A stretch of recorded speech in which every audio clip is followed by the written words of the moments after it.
अभिनव अकॅडमीच्या 11व्या कार्यशाळेच्या समारंभाच्या निमित्ताने येथे उपस्थित असलेले प्रमुख वक्ते श्री मयूरजी डंके सर, श्री वारसोडे मॅडम, त्याचबरोबर उपस्थित असलेले इथं वांगीकर सर, अभिनव अकॅडमीचे संचालक श्री मंदारजी केसकर सर, डॉक्टर मैत्री मॅडम, त्याचबरोबर अभ्यागत व्याख्याते डॉक्टर सचिनजी दादे सर, तसेच सोमनाथ गायकवाड सर, आमचे सर्व सहकारी प्रशिक्षणार्थी मित्र मैत्रिणी सहकारी, त्याचबरोबर उपस्थित बंधू आणि भगिनी. जगद्गुरु संत श्रेष्ठ तुकाराम महाराजांचा एक अभंग, आमाघरी धन शब्दांची रत्ने, शब्दांची शस्त्रे यत्ने करू, शब्दची आमच्या जीवाचे जीवन, शब्दे वाटू धन जन लोका. आता अकॅडमीचं नाव जर बघितलं असेल आपण तर अभिनव या शब्दाचा अर्थ असा होतो की नाविन्याची आस, नाविन्याचा ध्यास असणारे अकॅडमी म्हणजे अभिनव अकॅडमी. अभिनव अकॅडमीमध्ये समाजाला सकारात्मक व प्रगतिशील पथावर नेण्यासाठी विविध लोकांचा एकत्र आलेला समूह म्हणजे अभिनव अकॅडमी. शब्द किंवा शब्दांचं महत्त्व काय असतं?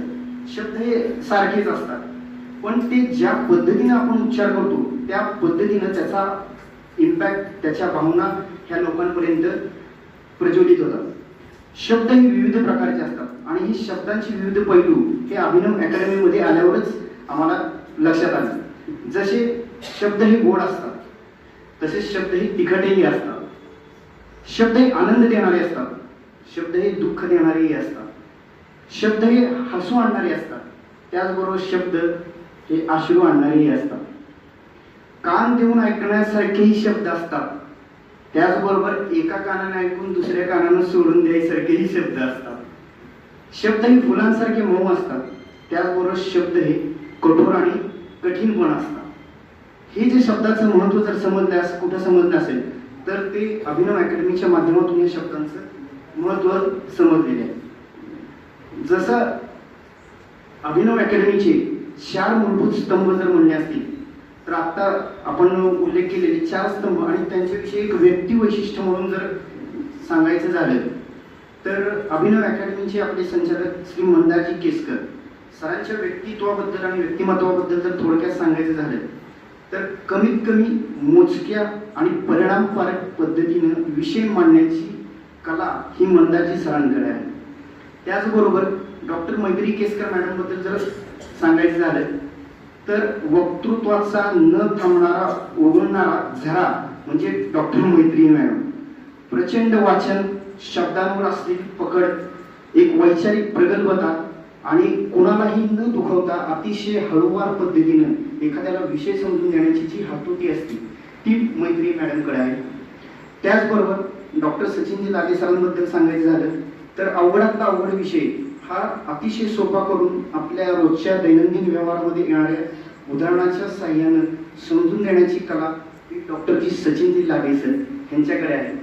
आणि चौथा पिलर जसं सांगितलं सोमनाथ गायकवाड, आवाजातला चढ उतार कशा पद्धतीने करायचा आणि त्याच्या साह्यानं ऑडियन्स इम्पॅक्ट क्रिएट कशा पद्धतीने करायचं याचं उत्कृष्ट उदाहरण जर असेल तर सोमनाथजी गायकवाड सर आहे.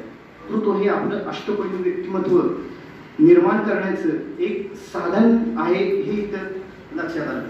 चांगल्या पद्धतीनं वक्तृत्व करण्यासाठी आपल्यामध्ये कुठल्या गोष्टी असणं गरजेचं आहे, जसं की बॉडी लँग्वेज, आय कॉन्टॅक्ट, आपली उभारण्याची शैली, बोलण्याची शैली, शब्दांवर जोर देण्याची पद्धत, आपण कशा पद्धतीने हाताचे हावभाव करतो, ह्या विविध अष्टपैलू गोष्टी ह्या अभिनव अकॅडमीमध्ये आल्यावर आपल्याला समजल्या. त्याचबरोबर ऑडियन्स इम्पॅक्ट टेक्निक जी आहे ती ऑडियन्स इम्पॅक्ट टेक्निक ही अभिनव अकॅडमीमध्येच आल्यावर आपल्याला समजली. इंग्लिशमध्ये एक म्हण आहे, great speakers are the great leaders. Great speakers are the great leaders.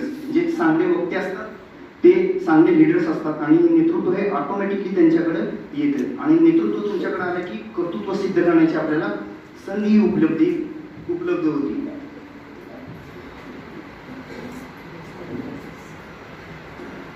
त्याचबरोबर एक गोष्ट लक्षात येते, व्हॉट इज द स्टेज और who is the leader. Simple meaning, who is the leader. The person who speaks from the stage is a leader. Simple meaning. जो पुढे येतो, जो बोलतो, जो लोकांना मार्गदर्शन करतो, then he is the leader. Simple definition. त्यामुळं त्या खुर्चीपासून ते ह्या खुर्चीपर्यंतचा प्रवास, इथपर्यंतचा प्रवास हा अभिनव अकॅडमीमुळे शक्य झाला. आणि येणाऱ्या भविष्य काळात तिथला प्रवास इथपर्यंत, इथला प्रवास इथपर्यंत जाणार. हे जे शक्य जर झालं असेल तर ते फक्त आणि फक्त अभिनव अकॅडमीच्या माध्यमातूनच शक्य झालेले आहे. तसेच पंढरपूर तालुक्यातील व सोलापूर जिल्ह्यातील शैक्षणिक व सामाजिक क्षेत्रामध्ये प्रगती करण्याच्या ह्याच्यामध्ये महत्त्वाचं योगदान हे अभिनव अकॅडमीच्या माध्यमातून करण्यात आलेले आहे. आपल्याला एक सुपर 30 पिक्चर आपण बऱ्याच जणांनी बघितलेला असेल. त्यातला एक छोटासा डायलॉग आहे. तो डायलॉग असा आहे की साहब अब जमाना बदल गया है, अब राजा का बेटा राजा नहीं बनेगा, राजा तो वही बनेगा जो हकदार होगा. हा सुपर 30 पिक्चर मधला डायलॉग आहे. हा इथं अतिशय चांगल्या पद्धतीनं वापरता येईल. त्याचबरोबर आपल्या सर्वांच्या उज्ज्वल भवितव्यासाठी माझ्याकडून लाख लाख शुभेच्छा. त्याचबरोबर अभिनव अकॅडमीच्या माध्यमातून आपण बोलण्याची मला संधी दिली त्याबद्दल मी आपला आभारी आहे. आणि माझ्यासाठी अभिमानाची एक गोष्ट आहे की मी ह्याच शाळेमध्ये शिकलो आणि ह्याच शाळेच्या स्टेजवर आज मला बोलायला बोलवण्यात आलेले आहे. आज हे व्यासपीठ अभिनव अकॅडमीच्या माध्यमातून उपलब्ध मिळालं. त्यामुळे मी आपल्या सर्वांचे अतिशय आभारी आहे. धन्यवाद.